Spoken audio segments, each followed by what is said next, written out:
everyone, I'm Shruti and I live in Singapore, and today I'm making you a very famous breakfast and a tea time snack which is had mostly in the coastal side of Karnataka, mainly had in the Udupi region or the Mangalore region of Karnataka.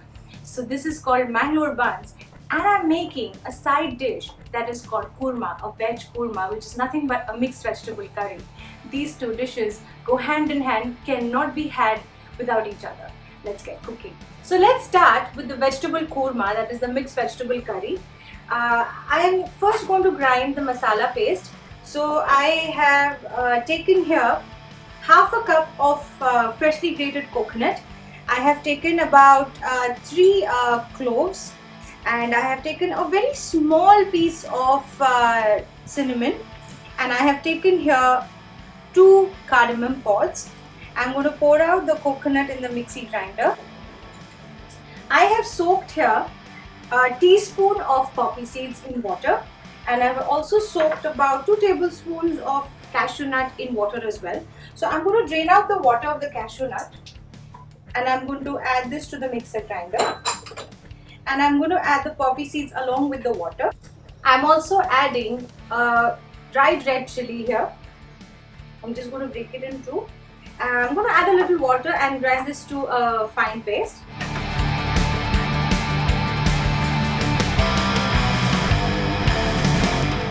So for the kurma, I have taken here 4 vegetables. I have taken here French beans, carrots, cauliflower and potato. You can even add peas if you like. So this is about half a cup or half to 3/4 cup of each. I am going to add this to a pressure cooker. I'm adding a small bowl of water to this, and I'm adding a teaspoon of salt. I'm just going to give this a mix, and I'm going to quickly pressure cook this and cook this for about 5 minutes. Let me start with making the curry now. So now I have taken about a tablespoon of oil in the pan. I'm going to add the same spices that I added, but just I'm adding a bay leaf to this. So I'm adding about 2 cloves. I'm adding a small piece of cinnamon, and I'm also adding a bay leaf to this. I'm just going to give this a quick stir, and I'm adding a big onion finely chopped to this, and I'm going to fry it till it's completely cooked and slightly golden. So I have fried my onions really well. They have turned nice and pink and soft, and as you can see, I have also finished cooking the vegetables with a little salt and water. So they are nice and they've retained their shape as well. So I'm going to add this with the water. There was not much of water in this, there was just a small bowl of water. So I'm just going to stir this around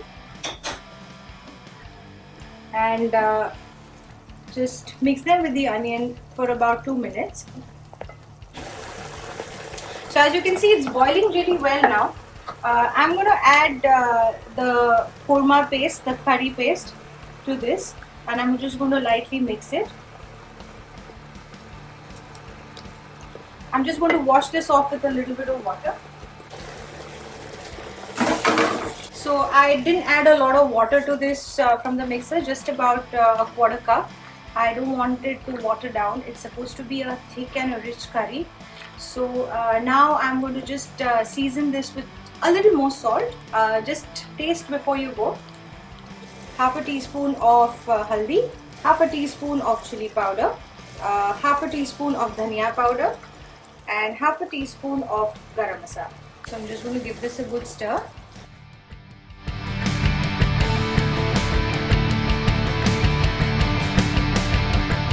You can totally thin this down if you feel like, but originally it's had a bit thick, and the coconut might make it really thick. So feel free to add a little bit of water later on. So as you can see, I let it steam for about 2 minutes, and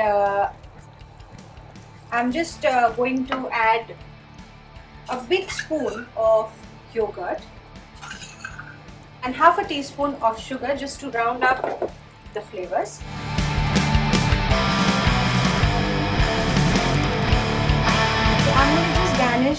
this lastly with some fresh coriander. Mix this and keep it aside. And now let's get to making our Mangalore bun. So let's start by peeling the banana. The banana is supposed to be overripe for this recipe.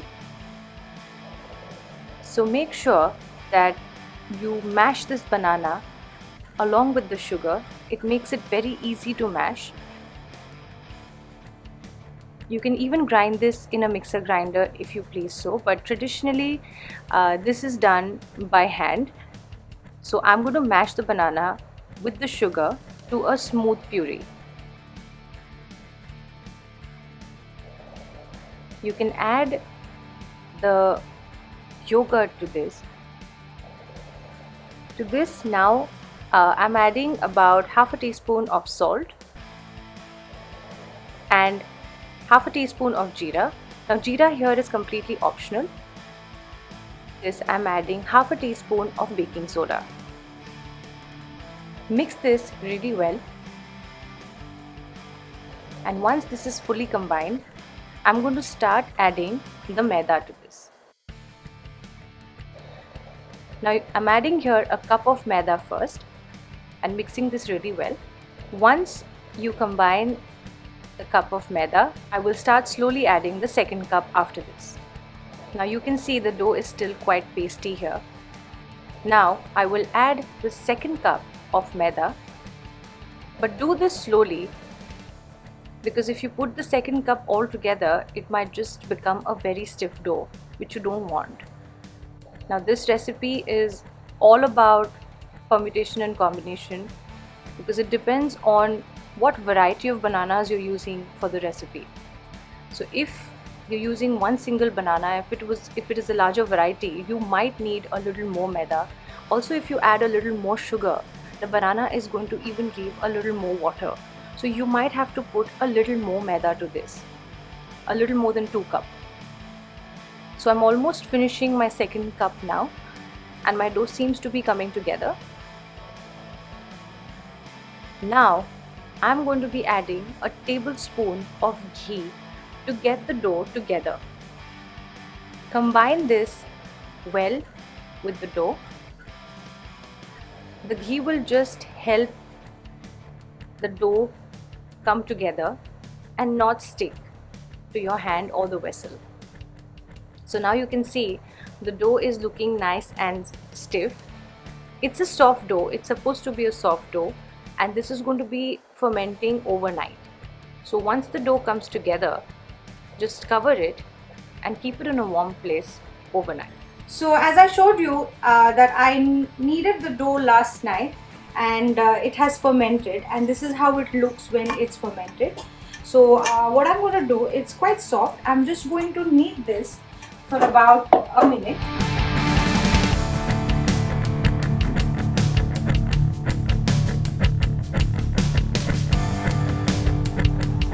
So I'm just going to take out a small ball.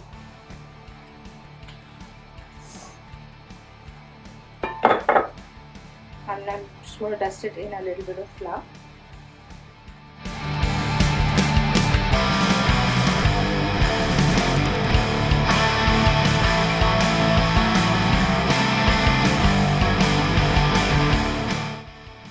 So that's how thick it's supposed to be. Hot oil, and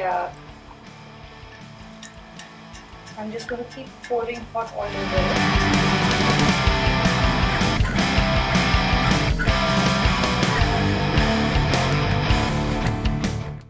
Gently press it so it evenly gets cooked. Stir it another time. Make sure it's nice and golden brown.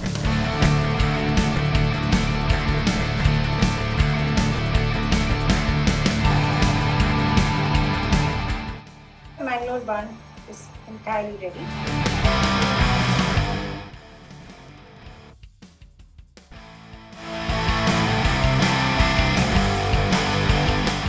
And our Mangalore buns and the Veg Kurma are absolutely ready to eat. I have to show you how this looks from inside. It's quite bready and soft and a bit crispy on the top. So that's how This is the consistency you want, like a net sort of a consistency, but it's supposed to be hollow from inside. And all you have to do is just dunk this in and enjoy this.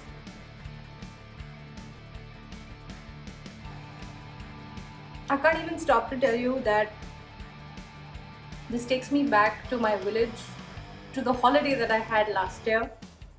Takes me back to Karwar, my native place in Karnataka, and brings back a whole lot of memories. The kurma is beautifully cooked. The vegetables, the spices, the coconut flavor, and the banana flavor in the buns is absolutely outstanding. So please make this.